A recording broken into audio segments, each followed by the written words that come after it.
मित्रांनो, first response sheet आली. बऱ्याच विद्यार्थ्यांचा फोन आले की सर हे एवढे मार्क जे आहेत मला मिळालेले ते सफिशियंट आहेत का? तर आपण ऑफिशियली सर्व काही डाटेचा आधार घेऊन तुम्हाला आता या ठिकाणी सांगणार आहे की तुमच्या कॅटेगरीनुसार किती मार्क्स पाहिजे आहे प्रत्येक परीक्षा उत्तीर्ण होण्यासाठी. प्रत्येक म्हणजे लिपिकसाठी किती पाहिजेत, शिपाई हमालसाठी किती पाहिजे आहेत ते. या अगोदरच्या व्हिडिओमध्ये आपण डिटेलमध्ये पाहिलेलं आहे की रिस्पॉन्स शीट डाउनलोड कशी करायची, तुमची मार्क कशी चेक करायची, कोणत्या प्रश्नांवरती ऑब्जेक्शन घ्यायचं, यानंतर पुढील न्यायालय भरतीची अंतिम जोपर्यंत गुणवत्ता यादी येत नाही, तुमचा फायनल रिझल्ट येत नाही तोपर्यंत कोणकोणते टप्पे आहेत ते आपण यामध्ये डिस्कस केलेला आहे. पाठीमागचा व्हिडिओ पाहिला नसेल तर आपल्या यूट्यूब चॅनलवरती एक्झाम मोड यूट्यूब चॅनलवरती उपलब्ध आहे, नक्की पाहून घ्या. सोबतच झेडपीच्या ज्या बाकीच्या परीक्षा राहिलेल्या त्यासाठी जर तुम्हाला ऑनलाईन टेस्ट पाहिजे असेल तर अंगणवाडी सुपरवायझरसाठी उपलब्ध आहेत फक्त 95 रुपयामध्ये. त्यानंतर आरोग्य सेवकसाठी फक्त 96 रुपयामध्ये उपलब्ध आहेत. ग्रामसेवकसाठी फक्त 97 रुपयामध्ये 178 टेस्ट उपलब्ध आहेत. तर डिस्क्रिप्शनवरती जो तुम्हाला या ठिकाणी नंबर दिलेला आहे त्यावरती कॉल करा. 724843900176 या नंबरला व्हॉट्सअप करा किंवा डायरेक्ट पेमेंट करून त्याचा स्क्रीनशॉट व्हॉट्सअपला पाठवून द्या, फोनपे किंवा गुगल पे करून, किंवा अधिक माहितीसाठी या नंबरला तुम्ही कॉन्टॅक्ट करू शकता.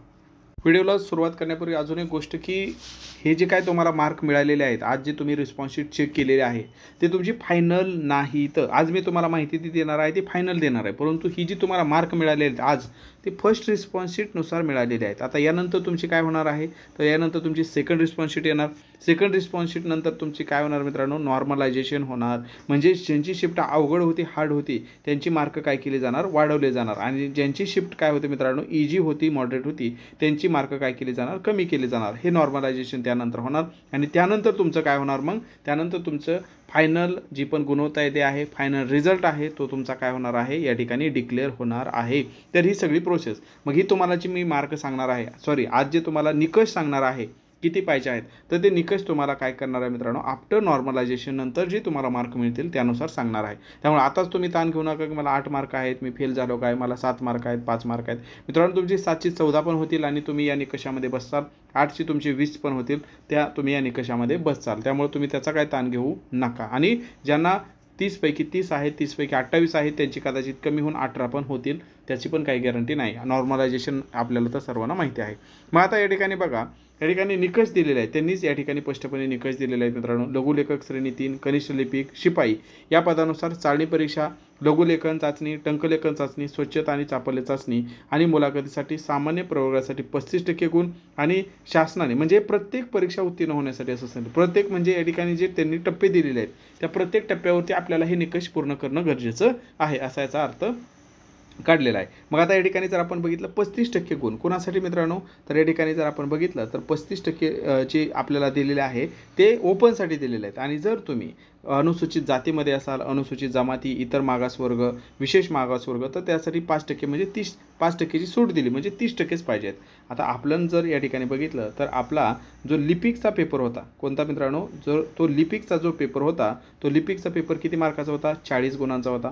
40 पैकी किती पाहिजे आहेत आपल्याला, 35% या ठिकाणी गुण पाहिजेत. 40 पैकी किती पाहिजेत मित्रांनो, या ठिकाणी 35% आपल्याला गुण दिलेले आहेत. 35% म्हणजेच किती होणार आहे मित्रांनो, या ठिकाणी जर आपण बघितलं तर आपल्याला 14 गुण या ठिकाणी अनिवार्य आहेत. कशासाठी, लिपिक या पदासाठी. आणि जर तुम्हाला या ठिकाणी सूट जर आपण बघितलं तर 5% सूट दिलेली आहे त्यांच्यासाठी, जे पण कॅटेगरीमध्ये येत आहेत त्या उमेदवारांसाठी. जर 5% सूट म्हणजे 35 मधनं 5% म्हणजे 30% त्यांना पाहिजे आहेत. म्हणजेच या ठिकाणी लिपिक पदासाठीच बघितलं तर त्यांना फक्त 30% या ठिकाणी गुण पाहिजे आहेत. 30% म्हटलं तर किती होणार आहेत मित्रांनो या ठिकाणी, तर 4-12 म्हणजे फक्त 12 गुण त्यांना पाहिजे आहेत. आणि ओपनसाठी 14 गुण, हे कशासाठी, लिपिकसाठी पाहिजे आहेत.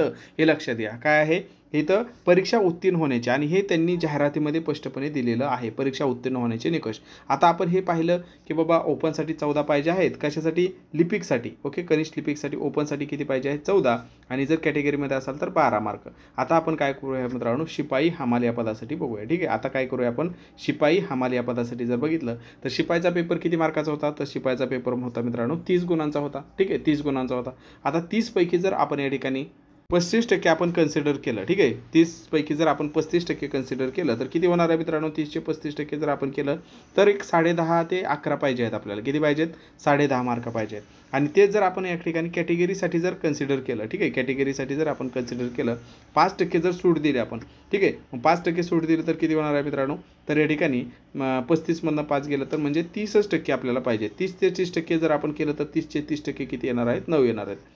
म्हणजे शिपाईसाठी किती पाहिजे आहेत मित्रांनो, तर शिपाईसाठी आपल्याला या ठिकाणी पाहिजे आहेत, ओपनसाठी आपल्याला पाहिजे आहेत 10.5 मार्क.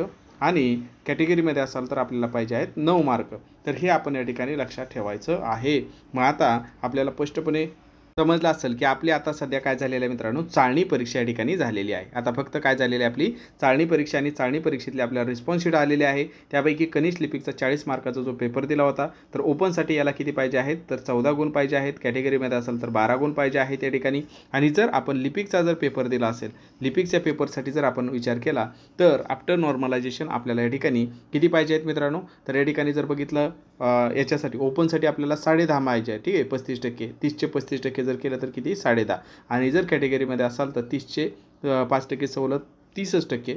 तर 30 मार्काचे 30% जर केलं तर 9. म्हणजे हे झालं आपल्याला या ठिकाणी हा आपल्याकडे मार्क असणं गरजेचं आहे. कधी आफ्टर नॉर्मलायझेशन. पुन्हा एकदा मी उल्लेख करतो आहे, आता जी तुम्हाला रिस्पॉन्स शीट आलेली आहे की आपण सगळ्यांनी चेक पण केलेले आहे. कशी डाउनलोड करायची ते पण मी तुम्हाला सांगितले मागच्या व्हिडिओमध्ये. तर त्यानुसार जर आपण बघितलं तर हे फक्त फर्स्ट रिस्पॉन्स शीट आहे. यानंतर सेकंड रिस्पॉन्स शीट येणार, त्यानंतर नॉर्मलायझेशन होणार आणि त्यानंतर आपलं फायनल आपल्याला मार्क समजणार आहे. त्यामुळे आता फक्त तुम्ही ताण बिलकुल घेऊ नका की तुमची नॉर्मलायझेशनमध्ये मार्क वाढतील. जर शिफ्ट हार्ड असेल तर, शिफ्ट सोपे असतील तर कमी पण होतील. व्हिडिओ जर माहितीपूर्ण वाटला असेल एक लाईक आवर्जून करा मित्रांनो. बाकी अंगणवाडी सुपरवायझर, आरोग्यसेवक, ग्रामसेवकची जर तयारी करायची असेल तर नक्की आपल्या टेस्ट, आणि जर तुम्हाला स्टडी मटेरियल पाहिजे असेल तर डिस्क्रिप्शनमध्ये लिंक दिलेली आहे, का क्लिकवरती तुम्ही डाउनलोड करून ते ई बुक तुम्ही डाउनलोड करू शकता. धन्यवाद.